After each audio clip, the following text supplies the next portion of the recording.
दोस्तों आज मैं एक और चीज़ आपसे डिस्कस करना चाहता हूँ जो है ऑल्टरनेटिव थेरेपीज जो होती है इरेक्शन के ट्रीटमेंट के लिए या सेक्सुअल प्रॉब्लम्स के ट्रीटमेंट के लिए।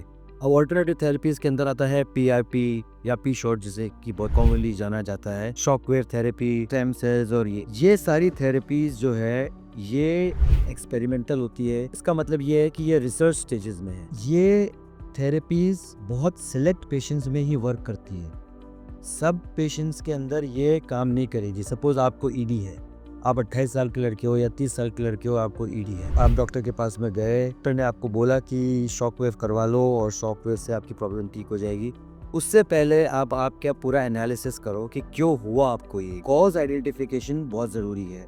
शॉकवेव, पीआरपी, स्टेम सेल्स ये तभी काम करेंगे जब ब्लड सप्लाई का कुछ प्रॉब्लम है।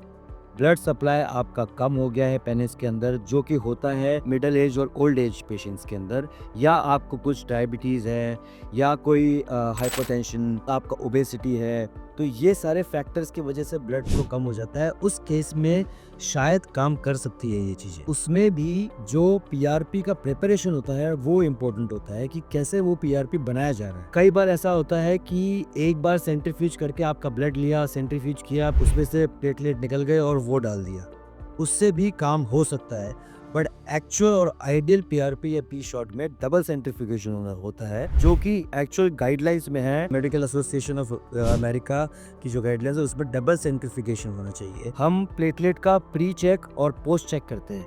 प्लेटलेट काउंट होना चाहिए, जो आपके ब्लड में प्लेटलेट काउंट है वो पीआरपी में होना चाहिए 4 to 5 टैक्स, उससे ज़्यादा, तब वो एक आइडियल पीआरपी माना जाता है और तब वो इफेक्टिव माना जाता है। सिमिलरली शॉक वेव, जो कहते हैं कि शॉक वेव कर लेंगे, वो इफेक्टिव नहीं होती। ऐसी मशीन से शॉक वेव इफेक्टिव है पे रिसर्च हुई हुई है।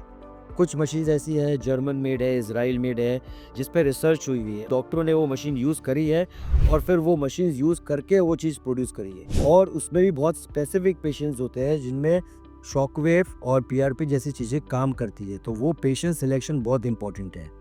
तो बस मेरा ये कहना है कि ब्लाइंडली चीज़ों को फॉलो ना करें और आपके एक्चुअल प्रॉब्लम के एक्चुअल कॉज को आप समझिए, आप क्वेश्चन करिए और फिर आप डिसीजन लीजिए कि आपको क्या करवाना चाहिए। Thank you.